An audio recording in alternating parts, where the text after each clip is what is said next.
नमस्कार, आपके साथ मैं हूं सुमेरा खान। प्राचीन काल में समाधि की परंपरा हजारों साल पुरानी है। आदि शंकराचार्य ने समाधि ली थी और कई विभूतियों ने समाधि का रास्ता चुना। लेकिन 21वीं सदी में क्या ये संभव है? दरअसल लखनऊ में एक साध्वी ने समाधि ले ली है। उन्होंने बाकायदा समाधि में जाने से पहले अपना वीडियो बनाया और समाधि ले ली। यहाँ तक तो सब सामान्य लग रहा है, लेकिन इसके बाद जो हुआ उसने हम सभी को सोचने पर मजबूर कर दिया। इस समाधि में कई किरदार हैं। वो साध्वी जिसने समाधि ली है, वो साधक जो उनके शरीर को अपनी गोद में रखकर बैठे हुए हैं, वो गुरु जिनको समाधि से वापस लाने के लिए शिष्यों ने समाधि ली।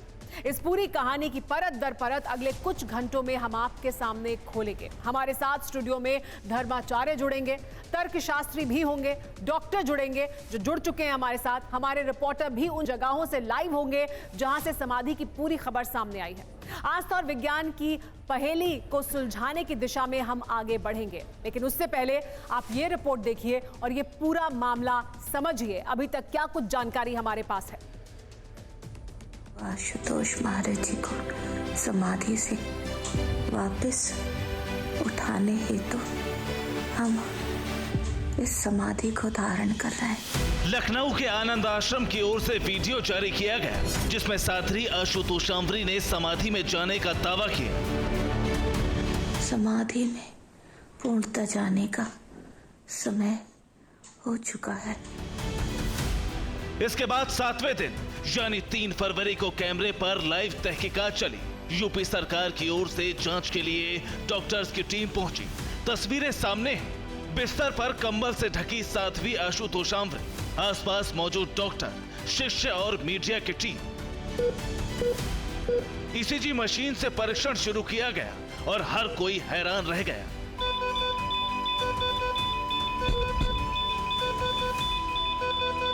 ब्रीदिंग नहीं है, हार्ट बीट नहीं है, पल्स नहीं है। ठीक है, लेकिन एक्टिविटी है। ईसीजी में एक्टिविटी है।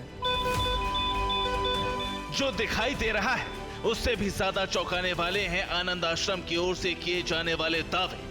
दावा है आशुतोषांवरी 10 साल पहले समाधि लेने वाले दिव्य ज्योति जागृति संस्थान के आशुतोष महाराज को समाधि से जगाने के लिए ही समाधि में गई है। सही समय पर आशुतोषांवरी वापस आ जाएंगी, इसीलिए हाईकोर्ट के लखनऊ बेंच में याचिका दायर कर आशुतोषांवरी का शरीर सुरक्षित रखने और अंतिम संस्कार न करने की मांग उठाई गई है।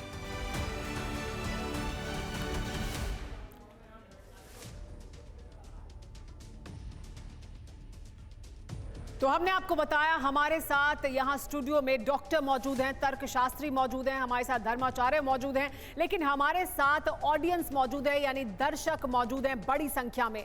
उनसे भी बात करेंगे और वो उन तर्कों को उन आधार पर जिन पर हम बात करेंगे उन्हें उससे कितना वो सहमत है इसके बारे में उनकी राय भी लगातार जानते रहेंगे। तो हमारे साथ यहाँ स्टूडियो में आज ऑडियंस मौजूद है, दर्शक मौजूद हैं, लेकिन साथ ही मेरे साथ मौजूद है मेरे सहयोगी जो हर उस जगह पर मौजूद हैं जहां से खबर सामने आई है। हमारे साथ लखनऊ में वो जगह जहां पर ये साध्वी ने समाधि ली है वहीं पर मौजूद हैं टीवी 9 भारतवर्ष संवाददाता प्रीति। उनका रुख करेंगे, उनसे बात करेंगे।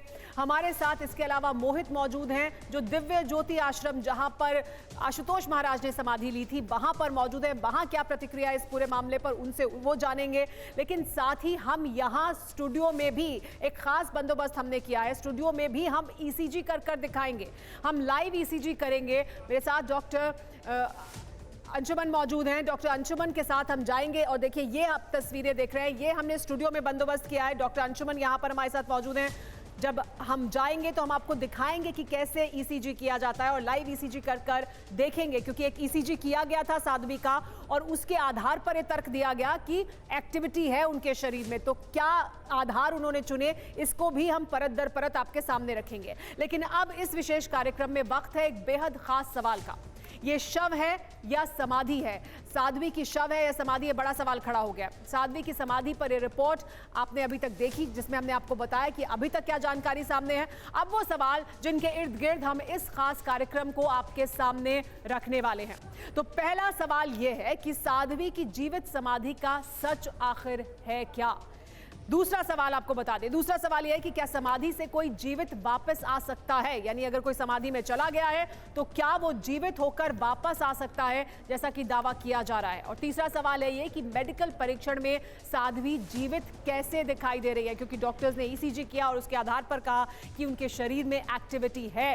तो क्या मेडिकल परीक्षण में साध्वी जीवित है, और अगर ऐसा है तो ऐसा कैसे संभव है, इस पर बात करेंगे। चौथा और अहम सवाल यह है कि क्या साध्वी समाधि में जाकर आशुतोष महाराज की समाधि को समाप्त करवा सकती हैं, क्योंकि यह बड़ा दावा उनकी तरफ से किया गया। तो क्या यह संभव है कि कोई एक व्यक्ति समाधि ले और दूसरा व्यक्ति जो समाधि में पहले से मौजूद है उसकी समाधि को वो समाप्त करवा दे? क्या यह हो सकता है, क्योंकि यह कहा जा रहा है, और इसके बारे में भी बात करेंगे। कई बार एक तस्वीर काफी बातें बयां कर देती है, जैसे 3 फरवरी की ये तस्वीर है। देखिए, हम आपको ये तस्वीर दिखा रहे हैं। दावा ये किया जा रहा है कि इस दौरान आशुतोषांबरी साध्वी वाले कैमरे में, समाधि वाले कैमरे में है। तस्वीरों में दिख रहा है कि बिस्तर पर साध्वी का शरीर मौजूद है। देखिए, ये देखिए आप, दिख रहा है कि बिस्तर में साध्वी का शरीर भी है, जिसे कंबल से ढका गया है।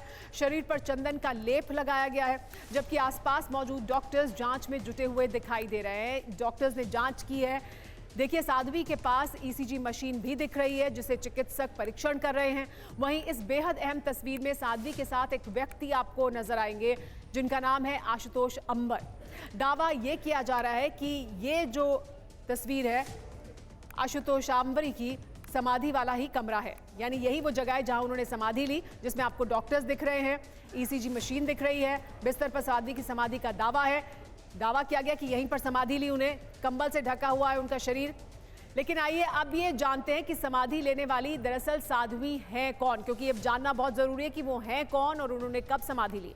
समाधि में जाने वाली साध्वी कौन है, उनके बारे में जान लीजिए। उनका नाम है आशुतोषांबरी। जगह जहां उन्होंने समाधि ली वो आनंद आश्रम लखनऊ में आनंद आश्रम है, वहां पर उन्होंने समाधि ली है। 25 जनवरी 2024 को उन्होंने समाधि ली और उन्होंने क्या कहा, उन्होंने कहा कि समाधि का समय आ गया है, और उन्होंने अपना लक्ष्य भी बताया कि आशुतोष महाराज को समाधि से जगाना उनका लक्ष्य है। हमारे साथ प्रीति मौजूद हैं, जो वहीं उस जगह पर मौजूद हैं जहां पर समाधि ली है आशुतोषांबरी ने। प्रीति, आप वहां मौजूद हैं।